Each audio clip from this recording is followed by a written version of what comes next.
네, 여러분 안녕하십니까? 모두가 안심하는 그날까지 재난안전 119 오늘 진행을 맡게 된 KBS 김대웅 기자입니다. 재난안전 119는 국민 든든 채널 KBS 라이프가 새롭게 선보이는 본격 재난정보 프로그램입니다. 오늘 첫 방송인데요. 월, 화, 수, 목, 금, 평일 오후 1시 여러분을 찾아갑니다. 각종 재난안전 정보를 실시간으로 신속하고 정확하게 그리고 생방송으로 전해드리겠습니다. 앞으로 많은 시청 바랍니다. 자, 그럼 오늘 방송 시작하겠습니다. 첫 번째 순서 날씨입니다. 이 시각 기상정보 KBS 박소연 기상캐스터가 전해드리겠습니다. 현재 경기와 충남, 충북 지역에는 초미세먼지 주의보가 내려진 가운데 서울과 인천, 제주를 제외한 전국 대부분 지역에서 초미세먼지 농도 나쁨에서 매우 나쁨 수준을 보이고 있습니다. 이번 초미세먼지는 내일 비가 내리면서 점차 거치겠습니다. 오늘 늦은 오후에 제주도를 시작으로 밤부터 호남과 경남에 비가 내리겠고 내일 오후에는 전국 대부분 지역에서 비나 눈이 내리겠습니다. 내일부터 모레까지 강원 산지에는 5에서 15cm의 많은 눈이 내리겠습니다. 경북 북동 산지에는 1에서 5cm가 예상됩니다. 오늘 낮 최고 기온은 서울이 11도, 대전 13도, 전주와 광주 14도가 예상됩니다. 바다의 물결은 제주 남쪽 먼바다에서 최고 4m로 높게 일겠습니다. 수요일에는 강원 영동과 영남, 제주도에 비나 눈이 내리겠습니다. 지금까지 날씨 전해드렸습니다. 네, KBS 기상캐스터의 날씨 들어봤습니다. 내일부터 이제 남부지방에 비가 온다고 합니다. 이번에는 전국 방방곡곡 15,000개 지점에 연결돼 있는 KBS 재난감시 CCTV 영상으로 이 시각 주요 지역의 날씨 알아보겠습니다. 자, 먼저 전남 목포 북항입니다. 네, 항구 안에 배들이 정박해 있고요. 항구 안에 물결은 잔잔한 것 같습니다. 근데 하늘은 지금 뿌였습니다. 좀 전에 기상캐스터가 얘기한 것처럼 미세먼지 영향인 것 같고요. 다음 보겠습니다. 네, 제주 서귀포 성산 일출봉입니다. 역시 하늘이 좀 흐린 것 같습니다. 이제 비가 온다고 하니까 더 그런 것 같기도 하고요. 이처럼 오늘은 전국 대부분 지역의 날씨는 맑겠지만 남부지방을 중심으로 초미세먼지 농도가 나쁨 수준을 보이고 있습니다. 호흡기 관리 유의하시기 바랍니다. 네, 다음은 교통 상황 알아보겠습니다. 오늘은 월요일이기 때문에 정체가 심한 편인데 사고가 난 곳은 없는지 알아보겠습니다. 한국도로공사 연결합니다. 고속도로 상황 전해주시죠. 네, 오늘처럼 맑고 화창한 날 고속도로를 주행하다 보면 작업 구간을 쉽게 만날 수 있습니다. 지금도 이렇게 작업으로 차로가 막혀 있는 구간들이 많은데 15번 서해안선의 작업은 정체까지 따르고 있죠. 전방주시와 감속운전으로 작업 구간 사고를 예방해 주시기 바랍니다. 현재 수도권 주요 노선 상황은 꽤 수월한 편입니다. 정체를 뜻하는 빨간색 구간의 길이도 그리 길지 않은데요.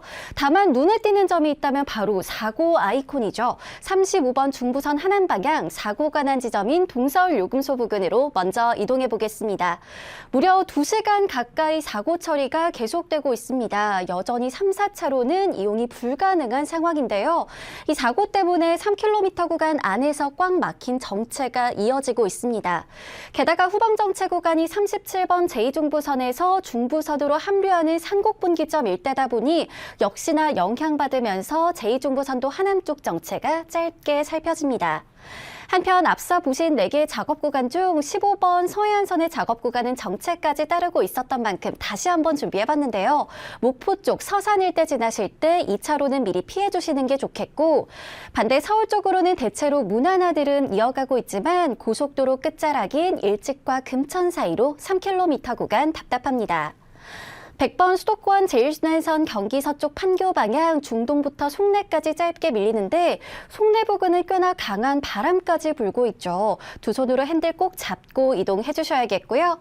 경기 동쪽은 강일 일대 포함해 막히는 구간이 없는 만큼 과속하지 않도록 끝까지 주의해 주시기 바랍니다. 1번 경부고속도로는 양방향 시구간 중심으로 정체가 살펴지고 있습니다. 서울 쪽은 양재부터 반포까지, 반대 부산 쪽으로는 한남부터 서초까지 각각 4, 5km씩 밀리고 있고요. 50번 고속도로는 전 구간 소통 상태가 원활합니다. 멀쩡하게 달리던 내 차 앞에 커다란 바퀴가 날아온다면 얼마나 아찔할까요? 그런데 실제로 지난 25일 경부선에선 이런 사고가 발생했고 2명이 생명을 잃는 안타까운 결과로 이어졌습니다.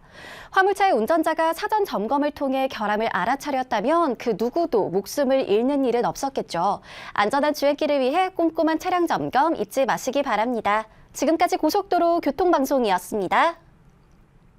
네, 감사합니다. 고속도로 상황이었습니다. 이번에는 바다로 가보겠습니다. 며칠 전 제주 해상에는 어선이 전복되면서 인명피해도 있었는데요. 이 시각 바다에 내려진 특보 상황 알아보겠습니다. 국립해양조사원 연결합니다. 바다 상황 전해주시죠. 국립해양조사원에서 전해드리는 CCTV입니다. 한 주의 시작 월요일 바다는 평온하겠습니다. 인천의 파고 0.2m, 여수는 0.1m 안팎으로 매우 잔잔하겠고요. 바람도 속초를 제외하고는 가볍게 불겠습니다. 다만 늦은 오후부터 밤사이 제주도와 남해안에는 비가 시작되겠습니다. 안전을 위해 해상활동은 그 전에 맞춰주시기 바랍니다. 여수 조이관측소입니다. 오늘 여수는 파고 0.1m, 바람은 초속 4m 내외로 안정적이겠습니다. 해상활동에 문제 없겠는데요. 다만 종일 구름이 많이 끼어 다소 흐린 하늘이 이어지겠습니다. 대산 해무 CCTV입니다. 파고와 바람은 안정적인 편인데요. 현재 화면 식별이 어려울 정도로 해무가 짙게 끼어 있습니다. 가시거리가 매우 짧아 해상활동에 각별한 주의가 필요하겠습니다. 묵호 조이관측소 보시죠. 물결의 움직임이 다소 커 보이는데요. 파고 0.8m 정도로 약간 높게 일고 있습니다. 연안에서 멀어질수록 파고는 더욱 높아지겠으니 유의하시기 바랍니다. 이어서 조석 정보입니다. 인천에서는 오전 9시 이후 총 2번의 고조가 나타나겠습니다. 예상 발생 시각은 오전 10시경과 약 12시간 후인 밤 10시경이고요.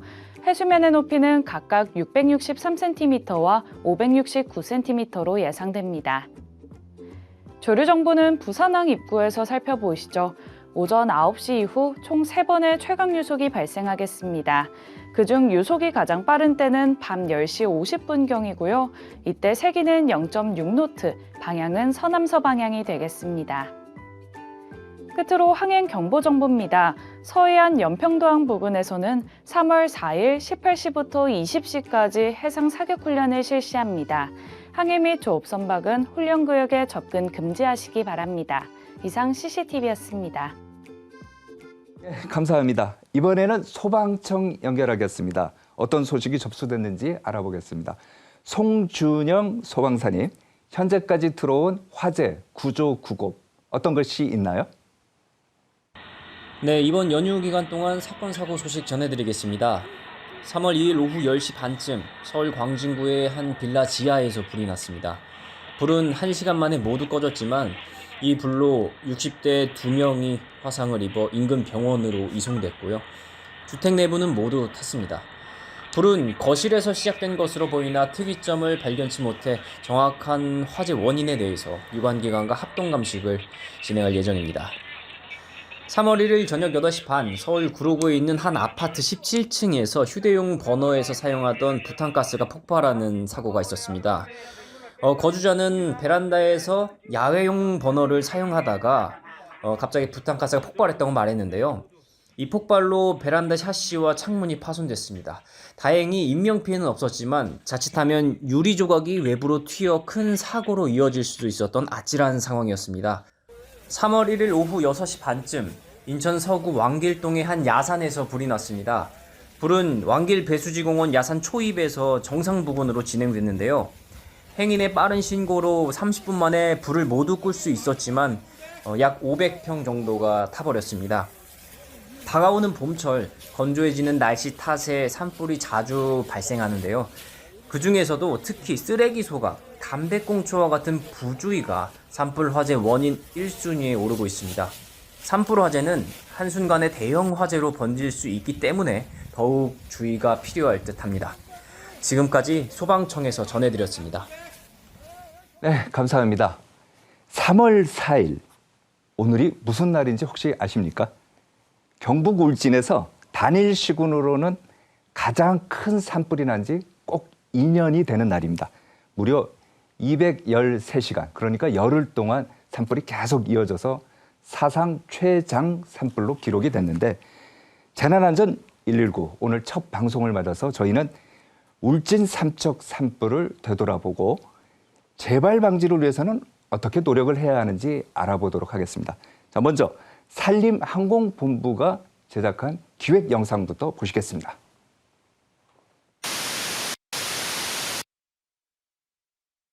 산불로 아픔과 시리에 빠진 피해민들에게 심심한 위로와 함께 빠른 복구가 되기를 기원합니다. 2022년 3월 4일 오전 11시 17분경 경상북도 울진군 북면 두천리에서 최초 발화된 산불은 건조한 습도와 강한 바람을 타고 삽시간에 울진과 삼척을 덮쳤습니다. 이 영상은 피해 최소화를 위해 사투를 벌인 산림항공본부의 213시간 43분의 기록입니다.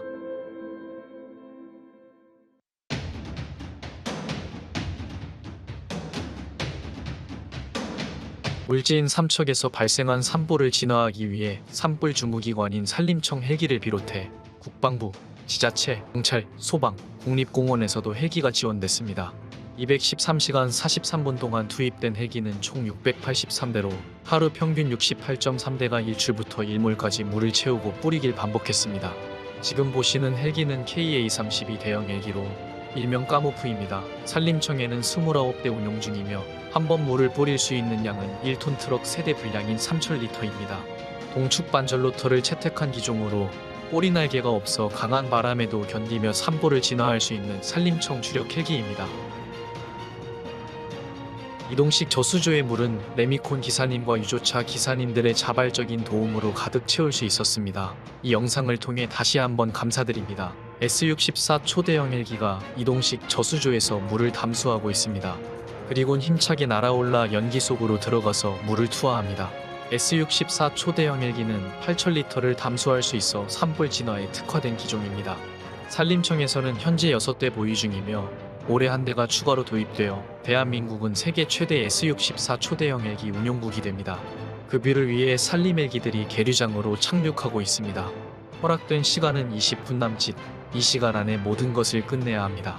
유조차 운전원은 급유, 정비사는 헬기 이상 유무를 확인을 하는 사이 조종사는 서둘러 밥을 먹습니다. 평소에는 김밥으로 끼니를 때우지만 이번 산불 현장에서는 많은 분들의 도움으로 바람이 불지 않는 버스에서 따뜻한 밥을 먹을 수 있었습니다.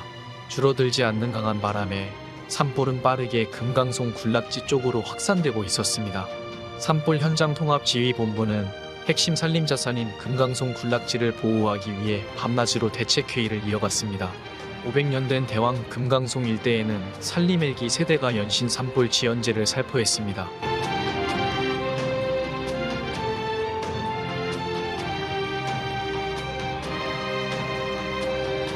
또한 야간에 확산되는 산불을 진화하기 위해 수리온 산림 헬기가 이륙했습니다.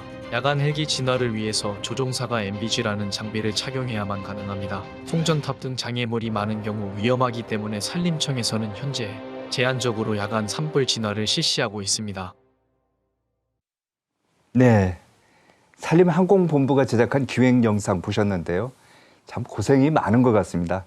그렇다면 이번에는 지금도 현장에서 산불에 대비해 근무 중인 산림항공본부 헬기 조종사 한 분과 직접 저희가 연결해서 얘기를 들어보도록 하겠습니다. 김재옥 조종사님 수고 많으신데요.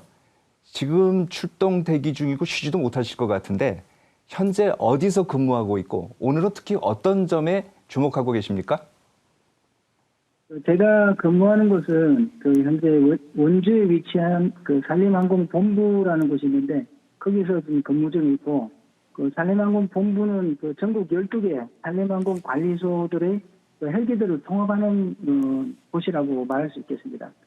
그리고 요즘 비가 많이 와서 산불의 위험성은 조금 낮은 상태지만 혹시 모를 상황을 대비해서 즉각 출동 태세를 유지하고 있습니다. 네, 오늘이 울진 산불이 난 지 정확히 2년이 되는 날인데 당시에도 현장에 투입됐다고 들었습니다.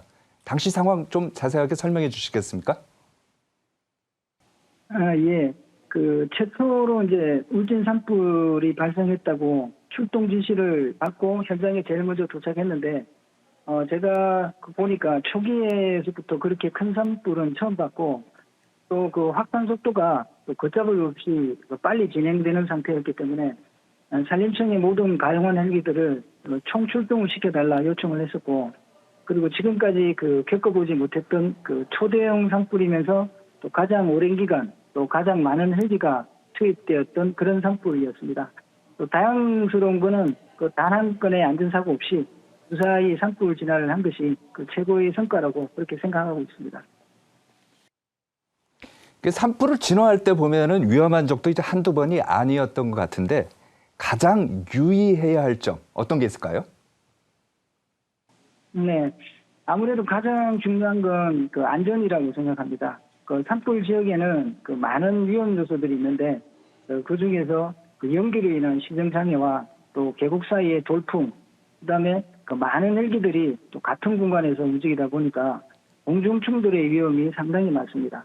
그래서 이러한 점들을 해소하기 위해서 산림청에서는 공중 지휘기가 투입돼서 참가한 모든 헬기들을 통제하고 또 그러한 위험 요소들을 식별해서 최대한 안전한 임무가 수행될 수 있도록 그렇게 노력하고 있고, 또 주기적으로 산불 시즌 전에 민관군 헬기 조종사를 대상으로 해서 안전교육을 주기적으로 실시하고 있습니다.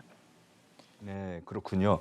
그렇다면 지금까지 겪은 상황 중에서 가장 위험했던 순간 언제였고 그 순간을 어떻게 극복하셨습니까? 예, 역시 울진 산불 때였습니다.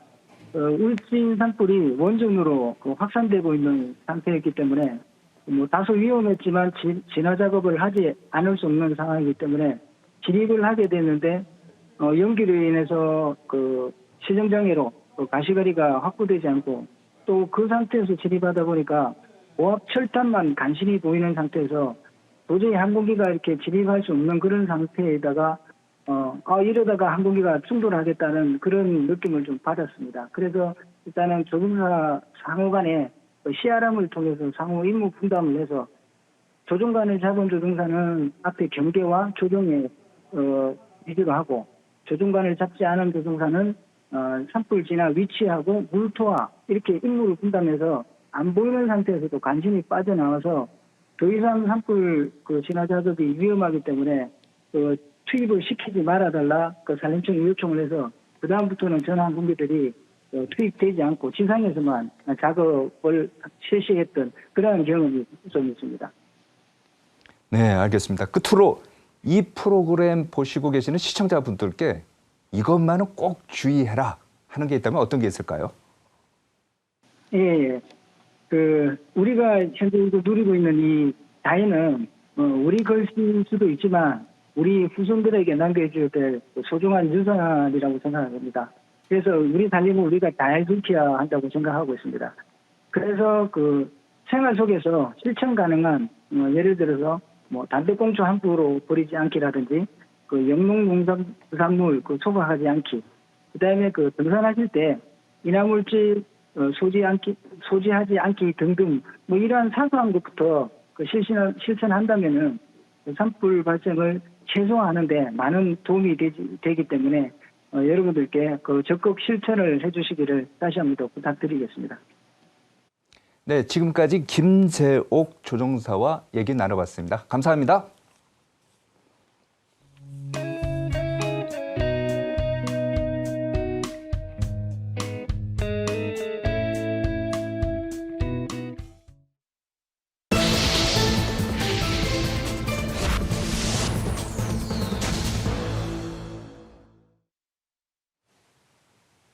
네, 모두가 안심하는 그날까지 국민 든든 채널로 새롭게 태어난 KBS 라이프의 본격 재난안전 정보 생방송 재난안전 119 시청자 여러분께서는 그 첫 방송을 시청하고 있습니다. 네, 오늘 첫 방송을 맞아서 저희가 아주 특별한 분을 모셨습니다. 행정안전부 재난안전관리본부장이신 이한경 차관 나와 계십니다. 안녕하세요. 네, 안녕하십니까? 네. 어렵게 모셨기 때문에 저희가 이 질문부터 드려야 될 것 같습니다. 국민의 생명과 안전을 책임지는 게 행안부 아닙니까? 그렇죠. 의사들의 집단 행동, 이 사태인데 정부 입장은 지금 어떻습니까? 제가 그 질문에 대한 답을 하기 전에 먼저 재난관리를 담당하는 어떤 사람 입장에서 볼 때 우리 KBSN 개국을 진심으로 축하드립니다. 아, 네. 그리고 또 감사드립니다. 네. KBS 이 N 통해서 앞으로 저희가 재난 관리하는데 또 재난 대응하는데 큰 도움이 될 것 같고 결과적으로는 많은 국민들의 인명 피해와 또 재산 피해를 줄이는데 크게 기여할 것으로 큰 기대를 하고 있습니다. 네, 저희도 열심히 노력하겠습니다. 네, 네. 감사드립니다. 그 의료 관련해서는 의료인들과 저희 재난 관리하는 사람들의 입장이 크게 다르지 않다고 봅니다. 저희 재난 관리하는 사람들은 우리 국민들의 재산 피해를 줄이고 국민들의 인명 피해를 어떻게 하면 줄일까를 고민하는 사람들입니다. 그런 의미에서는 의료진도 같다고 생각을 하고요. 국민들의 생명보다 더 고귀한 높은 가치는 없다고 생각을 합니다. 네. 본인들의 의견이 있겠지만 그 의견을 관철하기 위한 방법으로 국민들의 그 생명을 담보로 하는 것은 좀 적절치 않다라는 게 재난 관리하는 사람의 어떤 입장에서 말씀드릴 수 있는 부분입니다. 네, 알겠습니다. 빨리 돌아오시는 게 필요하다는 말씀드리겠습니다. 근데 이제 보면은 안 들어오면은 행정적인 사법적인 절차도 이렇게 밟겠다 했는데 그거는 마찬가지겠죠. 이제 그건 제가 뭐 직접 답변 드릴 수 있는 사항은 아닌데요. 네. 담당 부처인 이제 복지부에서 네.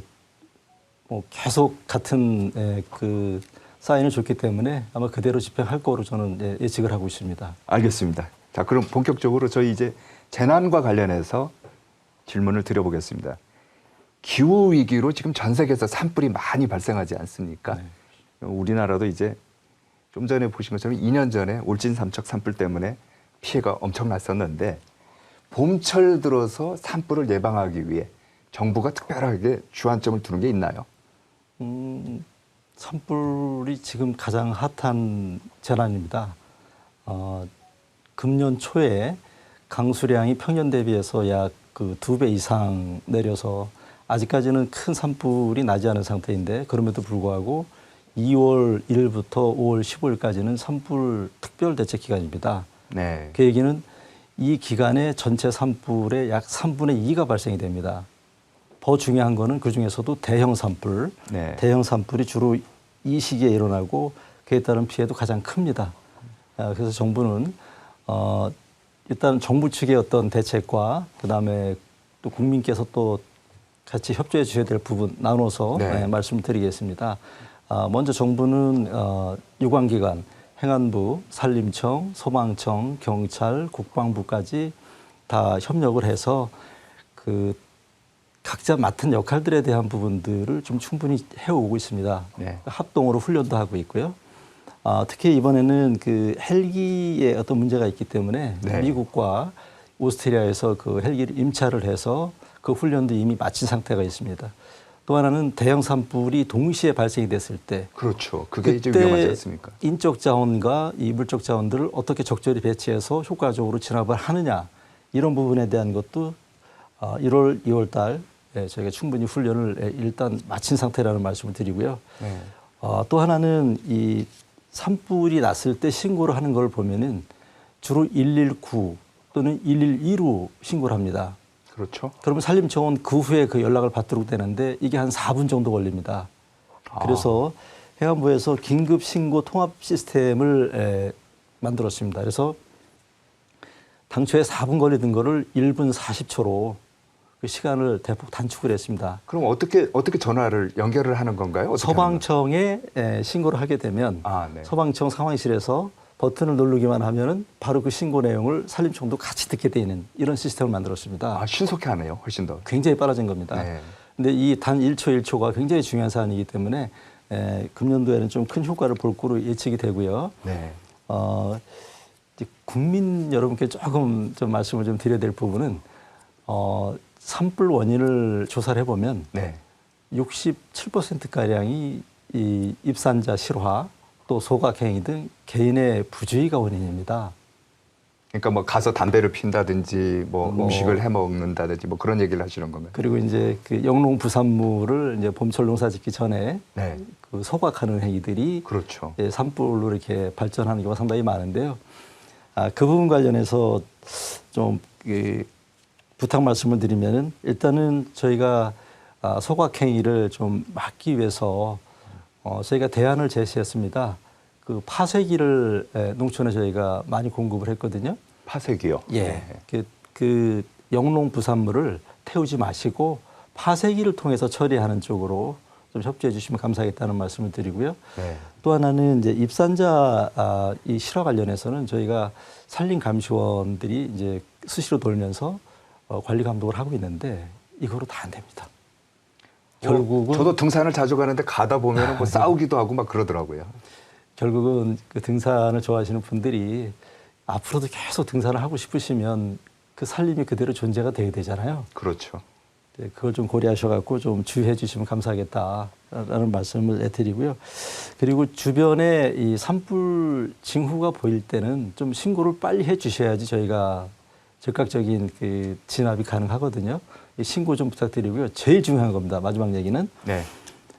저희가 지금까지 가장 중점을 뒀던 게 뭐냐면 산불로 인해서 최소한 인명피해는 막자. 이게 제1 우선순위였습니다. 그렇죠. 잘 아시겠지만 최근에 산불로 인한 인명피해는 거의 없습니다. 이 산불이 점프를 하는 거 혹시 아십니까? 바람에 넘어가는 건가요? 그게 바람을 타서 네. 고속도로 이쪽에서 저쪽으로 점프 그냥 합니다. 그러니까 먼 산의 산불이라고 생각을 했는데 어느덧 내 뒤에서 산불이 그럴 수 있군요. 올라오는 수가 네. 예, 네. 많이 있습니다. 그래서 이런 경우에는 충분히 사전에 우리 집이 위험할 수 있겠다라고 판단이 되시면 좀 대피를 적극적으로 해주시는 거를 부탁을 드리겠습니다. 네, 알겠습니다. 차관께서는 이제 정부의 재난안전관리 총괄 본부장 아니십니까? 예, 총괄하고 맞습니다. 있는데 예. 올해 가장 중점을 둔 정책이 있다면 어떤 게 있습니까? 기후 위기입니다. 기후 위기요. 예.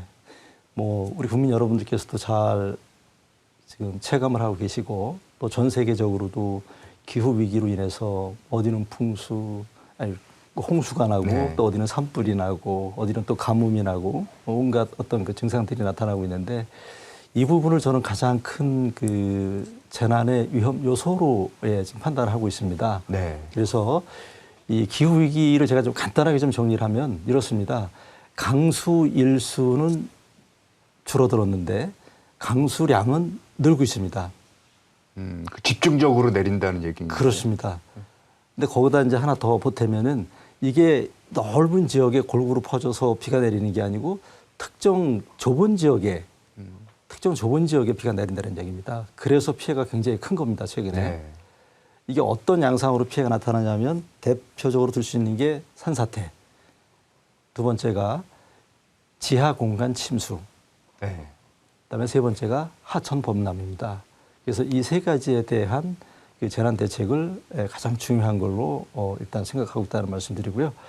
두 번째는 어린이 안전입니다. 어린이는 잘 아시겠지만은 스스로 재난에 대해서 자기를 지킬 수 있는 어떤 그 역량을 갖추고 있지 못합니다. 우리가 꼭 지켜야 되는 그런 대상인 거죠. 요즘은 이제 저출생 때문에 이제 어린이가 귀하지 않습니까? 더욱이나 더욱이나 그렇습니다. 그 두 가지를 대표적인 어떤 금년도 대책으로 말씀을 좀 드릴 수 있겠습니다. 알겠습니다. 재난이 발생하면은 무엇보다 이제 조기에 대응하는 것이 가장 중요하지 않습니까? 예. 정부도 보니까 풍수해가 이제 발생했을 때는 과거와 좀 달라졌다. 조기 대응하는 방법이. 그러니까 어떤 걸 얘기하는 거죠? 저희 재난 관리할 때 이 제1 우선순위는 뭐냐면 인명 피해를 막자입니다. 네. 인명 피해를 막자. 인명 피해. 재난 관리는 크게 네 가지입니다. 예방, 대비, 대응, 복구가 있는데요. 지금 말씀하시는 거는 이제 재난이 발생이 됐을 때 초기에 대응을 어떻게 하느냐. 그렇죠. 이거를 물으신 거니까 예, 그 부분에 풍수해. 대해서만 제가 좀 말씀을 드리면 일단은 위험 징후에 대한 감지를 빨리 해야 됩니다. 이게 제일 중요하고요. 그렇죠. 그다음에 그러면 어느 지역이 어떤 위험이 있다라는 걸 알려줘야 되겠죠. 그렇죠. 이게 조기 예 경보입니다. 네. 그러면 그 정보를 들은 사람들은 빨리 대피를 해야 됩니다. 이게 3단계인데요. 이게 말로는 쉽지만 실제 현장에서 작동이 되게 하는 게 굉장히 어렵거든요. 네. 작동이 되게 하기 위한 어떤 그 일들을 저희가 하고 있는데요. 일단은 비상시에는 상시 24시간 모니터링을 합니다. 이거는 이제 기상청도 하고 있고 산림청도 하고 있고 홍수통제소도 있고 각 시군구도 하고 있고 행안부도 하고 있고 다 하고 있습니다. 그러면 이거를 어떻게 해당 주민들한테 빨리 경보를 날릴까? 네. 문자가 있고 마을 방송이 있고 다 있습니다. 예. 근데 어르신들이 주로 계신 데는 이 둘 다 잘 안 통합니다. 이럴 때는 사람이 가는 수밖에 없어요. 이장이나 통장분들 또 자율방범대분, 그 민간 자율 방재단 이런 분들 직접 찾아다니면서 찾아갈 수밖에 없습니다. 가가호. 네네. 예, 약간은 좀 아날로그하지만 네. 현실적으로 꼭 필요한 방법이기도 합니다. 그 다음에 이제 대피인데요. 어르신들이 이제 대피를 약간 주저하세요. 물건 이것저것 챙기시느냐고. 이럴 때는 저희가 경찰청에 좀 도움 요청해서 경찰이 같이 갑니다. 경찰이 가서 같이 대피를 하자 이렇게 하면은 네. 또 반응을 잘 해주세요. 이런 과정들을 하나하나 다 챙기고 있고 주민들도 이럴 경우에는 내가 대피해야 된다는 거에 대한 사전 훈련까지도 지금 진행하고 있다는 말씀을 드리겠습니다. 알겠습니다.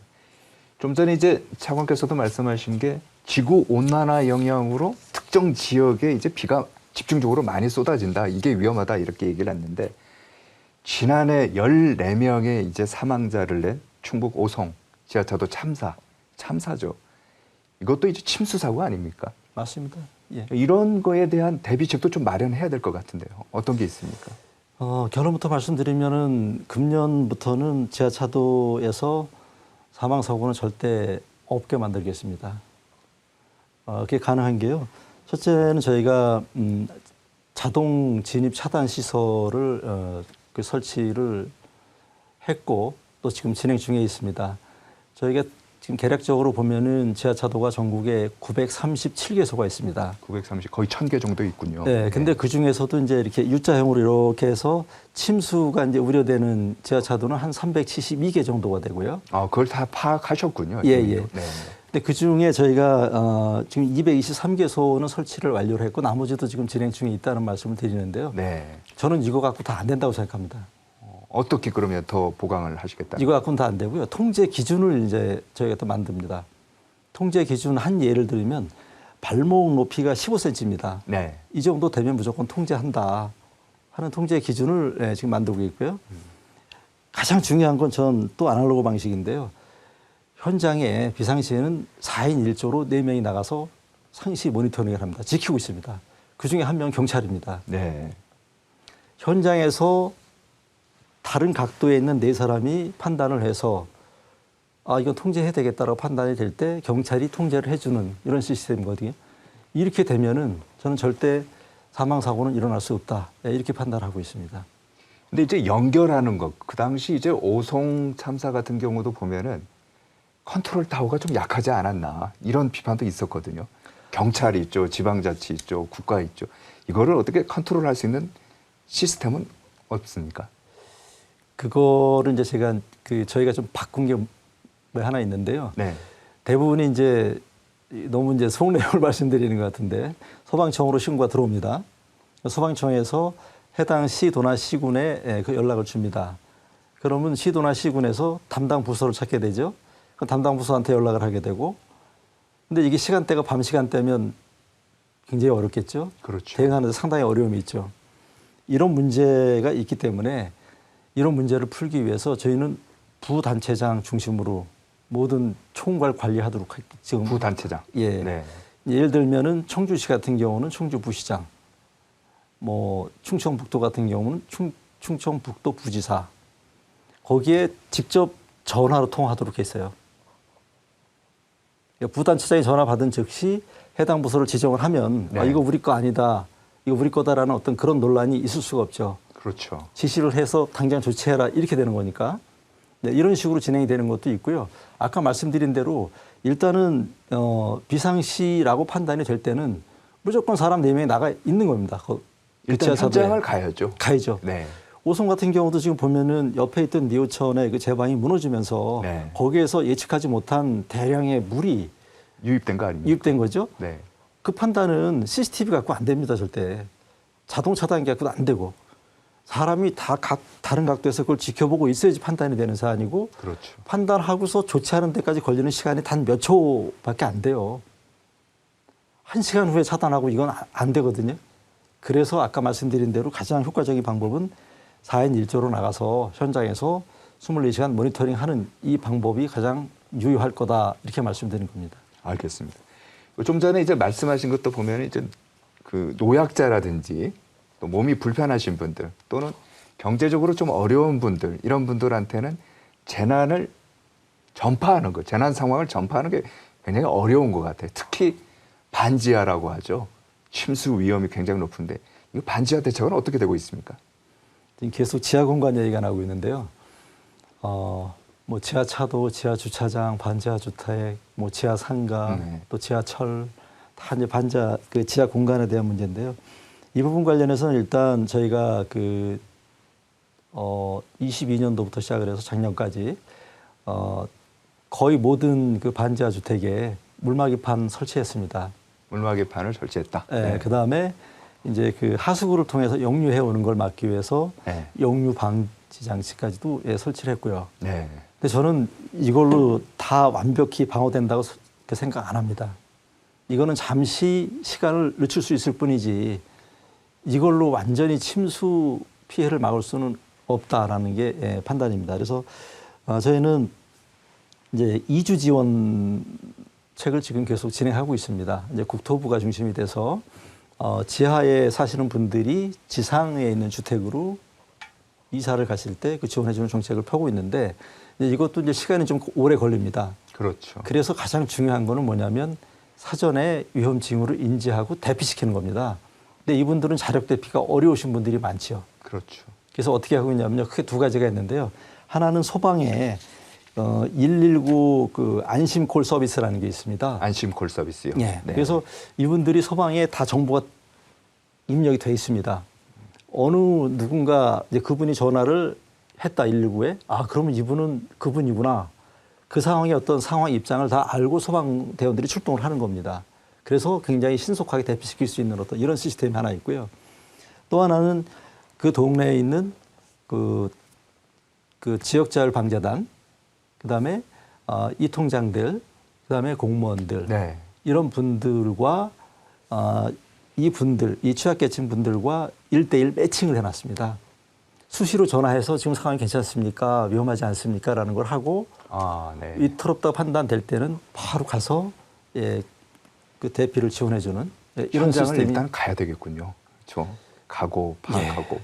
그러니까 IT로 안 되는 부분이 뭐 재난관리 현장에서 많이 있습니다. 네, 알겠습니다. 예. 자, 이것도 저희가 이제 궁금해서 한번 여쭤보고 싶은데 저출생 관련돼서 좀 전에 이제 어린이 안전 대책을 이제 올해 중점으로 이제 둔다고 했는데 지난해도 보면은 차량이 이제 인도를 덮쳐갖고 어린이가 사망하는 사고도 비극적인 사망하는 사고가 있고 그랬는데 어린이들의 통학로, 안전한 통학로 확보를 위해서 정부가 뭐 좀 대책을 마련해야 되는 거 아닌가요? 참 안타까운 일이죠. 네, 그 부분은 이제 앞으로 저희가 꼭 좀 막았으면 좋겠다는 그런 생각을 하고 있는데요. 비록 우리가 이제 OECD 평균에 비해서는 저희가 한 반 정도로 뭐 사고가 좀 적은 편인데요. 네. 근데 그게 중요한 게 아니고 그렇죠. 일단 아예 제로로 만드는 게 일단 중요하다고 생각을 하고 있습니다. 어린이 안전에 대한 그 인식 조사를 시행한 적이 있습니다. 근데 여기에서 이제 그 어린이들도 그 안에 포함되어 있고 또 부모님들도 포함되어 있고 그다음에 어린이들이 이용하는 시설의 종사자까지 포함이 되어 있는데 네. 그들이 가장 위험하다고 생각하는 거는 교통사고입니다. 그렇죠. 그럼 그 중에서도 가장 그 위협이 되는 시설 장소가 어디냐에 대한 답은 도로하고 인도입니다. 지금 말씀하신 거하고 이제 같이 맥이 연결이 되는데요. 그래서 저희가 여러 가지 대책들을 준비하고 있는데 몇 가지만 말씀을 드리면 일단은 아이들이 다니는 그 어린이 보호구역에 안전 진단을 합니다. 안전 진단. 네. 그래서 안전 진단을 해서 미흡하다, 불충분하다 판단이 되면은 그거를 개선 조치하도록 의무화하는 거를 법에 규정할 겁니다. 그런 부분이 하나 있고요. 또 하나는 이제 지금 막 말씀 주신 것처럼 이제 그 보행로하고 이제 관련된 부분, 네. 또 이제 방어 울타리 관련된 부분 잠깐 말씀드리면 보행로가 없는 그런 학교들이 좀 있습니다. 맞습니다. 네. 근데 그 경우에는 이제 여러 가지 방법이 있는데 그 중에 하나는 그 학교 부지의 일부를 할애해서 거기를 이제 아이들을 위한 보행로로 만드는 방법이 있고요. 또 하나는 이제 그 일방 통행으로, 그러니까 교행하는 그 도로에 너무 폭이 좁기 때문에 아이들을 위한 보행로 확보가 안 되니까 이거를 네. 일방으로 만드는 겁니다. 일방 통행로로 만들면 이제 반으로 줄겠죠. 네. 그 중에 일부를 보행로로 만드는 방법. 그리고 그것도 안 될 경우에는 아이들이 많이 다니는 특정 시간대에는 통행이 안 되도록 통제하는 방법. 이런 여러 가지 방법을 지금 진행하고 있다는 말씀을 드리겠습니다. 네. 그리고 이제 그 말씀 주신 이제 그 차량이 이제 충돌해서 그 사망한 그 사고 관련해서는 이거는 울타리를 보행자용 울타리가 아니고 차량용 울타리 막아줘야 됩니다. 차량이 우선이군요. 그러니까요. 아니죠. 그러니까 그 차가 부딪혀도 그 울타리가 막아줄 그렇죠, 수 있는, 그렇죠. 그러니까 네. 사람을 위한 울타리는 뭐 차가 부딪히면 망가지겠죠. 그때 그것처럼.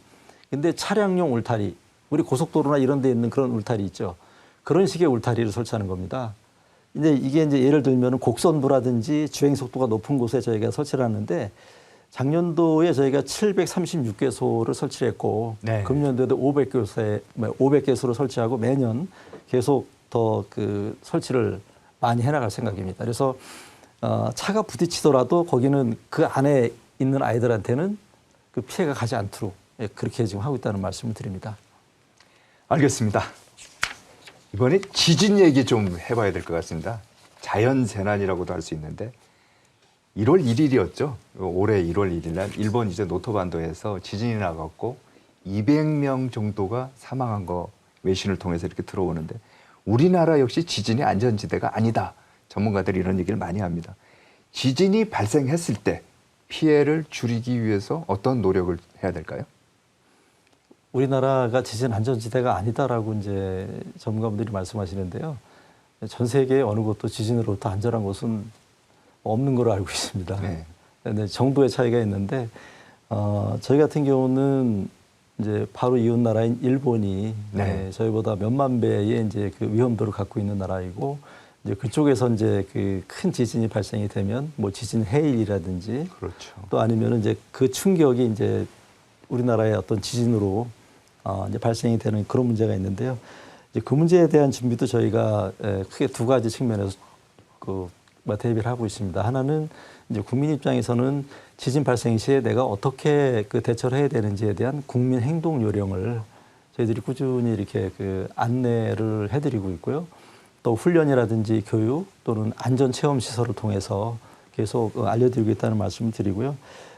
우리 그 지진에 대한 어떤 우려가 있으신 분들은 행안부가 제공하고 있는 안전 디딤돌 앱이라고 있습니다. 안전 디딤돌 앱. 예. 어떤 거죠? 거기에 이제 그 재난에 그 관련된 어떤 국민 행동 요령을 포함한 많은 정보들이 그 안에 다 들어가 네. 있습니다. 그래서 그 재난 유형에 따른 어떤 국민 행동 요령이 다 들어가 있으니까 그 내용을 좀 참고하시면 좋을 것 같고요. 보다 적극적으로 하시려면은 주변에 있는 안전 체험 시설에 가셔서 실제 그 진동도 느껴보고 내가 어떻게 대처해야 되는지도 한번 체험하는 거죠. 예. 그게 아마 더 효과적일 거라고 생각이 됩니다. 그 부분을 하나 강조하고 싶고요. 또 하나는 이 건축물에 대한 내진 설계 반영이 굉장히 중요합니다. 맞습니다. 그게 보면은 공기업 같은 경우는 공공기관이나 여기는 그런 어느 정도 되는데 민간 시설 같은 경우는 좀 약한 것 같아요. 그렇죠. 이제 이런 부분이 있는 것 같아요. 우리나라에 뭐 큰 지진 일어나겠어 하는 분이 없지 않아 있는 것 같고요. 이제 근데 그 많은 돈을 들여서 내가 내진 설계를 해야 되나 하는 그런 부분이 좀 그렇죠. 없지 않아 있는 것 같아요. 예. 근데 재난관리의 대원칙은 뭐냐면 미래가 불확실할 때 최악의 상황을 상정하는 게 우리가 할 일이다 이렇게 생각을 하고 있습니다. 그래서 저희는 이제 최악의 상황을 상정을 하고 준비를 하고 있는데요. 일단은 그 참고로 말씀드리면 2017년 12월에 건축법이 개정이 되면서 모든 주택, 그다음에 2층 이상의 건물은 내진 설계를 반영하도록 되어 있습니다. 이게 이제 법으로 정해졌다는 예, 말씀이시죠? 의무화되어 있기 때문에 그 이후에 지어진 건축물은 일단은 내진 설계가 반영이 됐다. 이렇게 보시면 될 것 같고요. 그럼 그 이전 건 어떻게 할 건데가 이제 문제가 되는 겁니다. 그렇죠. 그 이전 것도 지금 저희가 지원을 하고 있는데 여러 가지 방법으로 지원하고 있는데요. 일단은 내진 설계 반영을 안 했어도 건물을 튼튼하게 지으면은 내진 성능이 가능해요. 그래서 내진 성능 평가를 해봐야 됩니다. 네. 내진 성능 평가하는 걸 저희가 지원하고 있습니다. 평가하는 비용을 지원한다. 예. 그래서 네. 마음이 불안하잖아요. 내 네. 건물이 괜찮은가. 예. 근데 튼튼하게 졌으면은 성능 평가해 보면은 문제가 없는 경우가 많아요. 근데 그 문제가 있다 할 때는 이제 다시 이제 내진 보강을 해야 되는데 네. 그 비용의 일부를 또 역시 정부가 지원하고 있다는 말씀을 드립니다. 공공시설 관련해서는 거의 다 돼 있다 이렇게 말씀하셨는데요. 학교가 아마 제일 빨리 진행이 될 것 같고요. 2035년까지는 현재는 한 80% 가까이 그 내진 보강이 돼 있는데요. 2035년까지는 100%다 공공시설은 할 거고요. 민간 시설도 아까 말씀드린 대로 한 60% 정도 지금 내진 보강이 돼 있는데 나머지 부분에 대해서는 저희 정부의 지원 정책을 통해서 계속 알겠습니다. 늘려가겠습니다. 네. 이 지진 해일 좀 전에도 이제 말씀을 하셨습니다만은 일본에서 지진 나면 이제 지진 해일이 우리나라 쪽으로 밀려올 수도 있지 않습니까? 예, 그렇습니다. 이건 어떻게 대피를 해야 됩니까? 이시카와 현 노토의 그 반도에서 이제 지진 지금도 계속 뭐 5.대, 그 4.대 계속 발생이 되고 있는데요. 우리나라에서 큰 지진이 일어날 가능성도 있지만은 일본에서도 큰 지진이 일어나서 그 지진 해일로 우리한테 영향을 미칠 가능성이 좀 더 크지 않을까 우려를 하고 있습니다. 네. 실제 그 1983년도에는 그 한 분 사망하시고 두 분 실종되는 그런 피해도 있었고요. 93년도에도 한 4억 원 상당의 재산 피해를 입은 바가 있습니다. 이 부분 관련해서는 좀 제가 정리해서 말씀을 드리면, 일본에서 주로 이제 그 큰 지진이 발생이 되면 그게 지진의 해일로 돼서 우리나라 동해안이나 아니면 동남해안 쪽에 영향을 줄 수가 있는데 이 시간이 좀 걸립니다. 이번 같은 경우도 2시간 한 15분 정도 걸렸습니다. 그러니까 1시간에서 1시간 반 빨리 오면 네. 우리 쪽에 영향을 주기 때문에 어떻게 보면 시간적인 여유가 좀 있죠.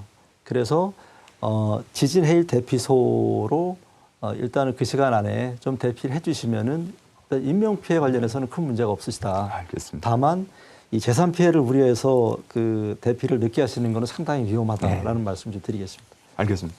자, 이제 마지막 질문인데요. 네. 이제 재난 안전 관리를 총괄하시고 있는 본부장이시고 차관이신데 국민 여러분께 또 시청자분들께 이것만은 꼭 지켜달라 당부하고 싶은 말이 있다면 어떤 게 있을까요? 저희가 걱정 많이 하는 게 이제 기후 위기, 또 산불, 뭐 지진, 뭐 안전사고 여러 가지가 있는데요. 이 재난이 발생이 되면 그 재난을 제일 처음에 맞이해야 되는 사람은 소방도 아니고 경찰도 아니고 나 자신입니다. 그렇죠. 내가 어떤 재난이 생겼을 때 거기에 대응할 수 있는 역량을 갖추는 게 무엇보다 중요합니다. 그렇게 하기 위해서는 여러분들께서 국민행동요령, 아까 말씀드린 안전디지털 앱이라든지 아니면 일반 뭐 검색 포털에서도 다 들어가 있으니까 그 부분을 좀 보고 미리 관련된 그 대처 요령을 좀 배워두시면 좋겠다라는 말씀을 드리고요. 그리고 안전체험시설을 활용해서 직접 한번 간접 체험을 해보시는 것도 체험을 도움이 해봐라. 되시겠다. 네. 네, 이 말씀드리고 싶고요. 또 하나는 저희가 이제 훈련을 하고 있습니다. 네. 국민의 참여를 좀 저희가 이제 많이 원하고 있는데요. 실제 그 훈련에 참여해서 이렇게 해보시면 또 다릅니다, 이게. 그렇죠. 이게 이런 위험성이 있고 내가 다칠 수도 있겠구나 하는 거를 체감하면 그 마음 자세가 좀 달라지기 때문에. 그 다음에 이제 뭐냐면은 우리 주변에 위험 요소가 굉장히 많아요. 근데 그거를 적극적으로 안전신문고를 통해서 이렇게 신고를 해주시면 저희가 이제 그에 따른 조치를 하잖아요. 그러면 내 자신 또는 내 이웃을 구할 수 있는 겁니다. 신고 좀 적극적으로 해주시면 감사하겠다는 말씀드리겠습니다. 네, 말씀 고맙습니다. 예. 네, 지금까지 행정안전부 재난안전관리본부장이신 이한경 차관이었습니다. 바쁘신데 감사합니다. 네, 감사합니다. 생방송 재난안전 119 오늘 순서는 여기까지입니다. 내일 여러분 다시 찾아뵙겠습니다. 감사합니다.